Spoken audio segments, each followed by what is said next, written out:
dia mundur jadi guru. Wah, dia tidak pernah melakukan apa-apa. Kemudian menurut saya ada ruang juga yang menyebabkan kasus ini sampai tiba di kejaksaan.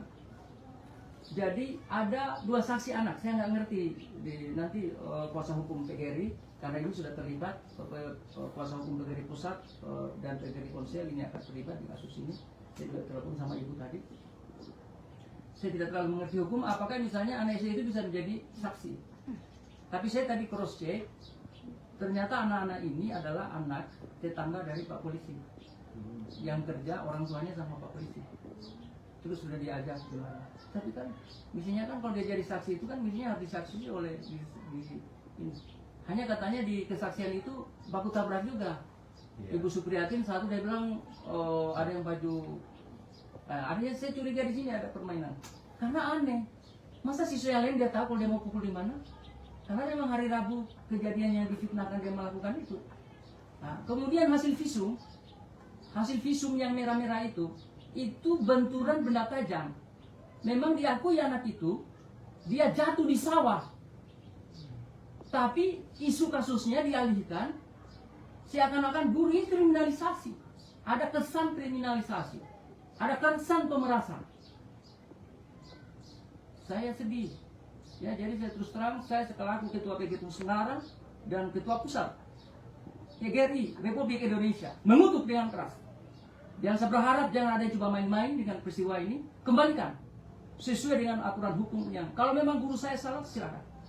Dan kalau memang ada kriminalisasi dia tidak bersalah dan dia dipaksa-paksa oleh mohon maaf. Ternyata dia yang menyebabkan pergi juga minta maaf itu saya nggak tahu siapa, ada penyidiknya tadi disebut, dia ditelepon-telepon sama penyidik. Sudah, kamu datang saja katanya. Akui saja kesalahanmu, minta maaf saja. Jadi permintaan minta maaf itu lah dianggap bahwa dia mengakui kesalahannya. Mungkin ini yang menyebabkan kasus ini menjadi langkah-langkah yang akan kami lakukan. Saya sudah telepon sama Ibu tadi, Ibu Prof. Saya tetap koordinasi dengan PGRI Sulawesi Selatan. Ini akan lembaga bantuan hukum PGRI dan pusat juga akan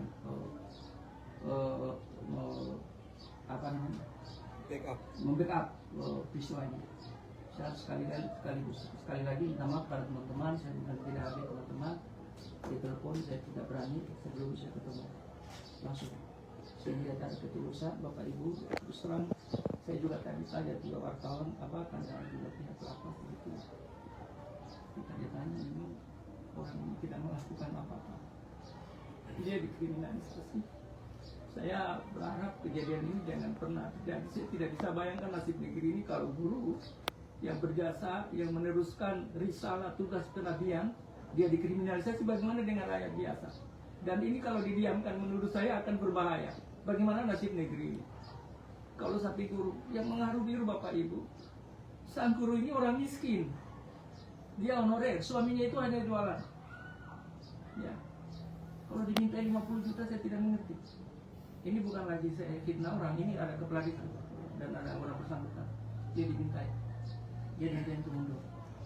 Jadi menurut saya ada unsur kriminalisasi dan boleh jadi juga menurut saya mungkin pihak Propam Sulawesi Tenggara juga harus, menurut saya harus turun meminta kepada Propam Sulawesi Tenggara untuk turun. Saya menduga ada penyalahgunaan kewenangan karena dia sebagai polsek. Ya, saya minta Propam juga turun. Ya. Pak, berarti tadi itu yang uang 50 juta dari pihak Pak Desa yang sampaikan atau dari pihak Pak Wibowo itu? Ya Pak, tadi berulang kali Ibu Supriyatin Pak Wibowo yang menyuarakan, bukan dari pihak Pak Desa. Berarti sambung lidahnya ke Pak Desa itu? Pak Desa ada di situ, rapat. Oh, rapat desa yang hadiri oleh. Dan Pak Desa siap bersaksi yang 50 juta Saya itu? tidak tahu itu, saya belum proses. Tapi saya bicara dengan Ibu Supriyatin apa adanya seperti itu. Ya, kondisi terkini bagaimana Pak? Pas Ibu Supriyatin alhamdulillah dia memang tadi nangis, dia juga kurus karena anaknya sementara menyusui. Dia juga sementara PTG. Orang tahu nggak Bapak Ibu? Dia sekarang PBG keberkasan. Artinya dia gagal tahun ini untuk menjadi pegawai negeri. Padahal orang ini tidak pernah melakukan dan tidak pernah berkontak fisik dengan anak Mas Wibowo yang terhormat. Ini yang membuat saya marah karena dia tidak pernah ketemu. Kemudian dia alamatkan dia menjadi dan dia harus tidur di penjara. Sudah berapa hari dia tidur di penjara? Sebenarnya itu tadi itu tidak boleh kami menjenguk. Kan tidak boleh menjenguk. Hanya hanya karena ya saya nggak tahu juga bagaimana ini rahmat dari Allah mungkin yang menunjukkan bahwa saya harus bisa ketemu dan saya bisa komentar bicara dengan teman-teman Bapak Ibu sekalian. Pak, mungkin ada usul dari PGRI untuk ke Kemendikbud terkait guru ini Pak, supaya bisa Ya mengawal inilah yang menjadi masalah menurut saya. Guru-guru di Indonesia itu kita berbenturan dengan Undang-Undang Perlindungan Guru. Sedangkan Undang-Undang Perlindungan Guru itu hanya permen, hanya peraturan menteri. Jadi saya tidak mengerti ya, di zaman saya masih kecil, bapak saya camat, ibu saya kepala sekolah. Tapi kalau misalnya guru saya memukul saya, itu kalau saya lapor sama ibu saya kepala sekolah, yang memukul saya ini anak buahnya ibu saya. Bapak saya camat di kala zaman Orde Baru. Itu kalau saya lapor sama ayah saya, itu dipukul lagi dengan ayah saya. Karena dia dianggap aib. Aib mempermalukan orang tua. Saya tidak mengerti. Masa tidak dipikir jasanya guru, dijagakan anakmu kamu dengan leluasa mencari harta hanya persoalan. Iya kalau dia jeger, kalau dia tidak jeger sama sekali. Sekarang kamu tidurkan dia di penjara. Sekarang dia tidak bisa ikut PTG. Sekarang dia tidak bisa ikut pemberkasan untuk pegawai negeri. Dia harus membayar berapa Pak Wibowo dengan kesalahan yang dilakukan menurut saya.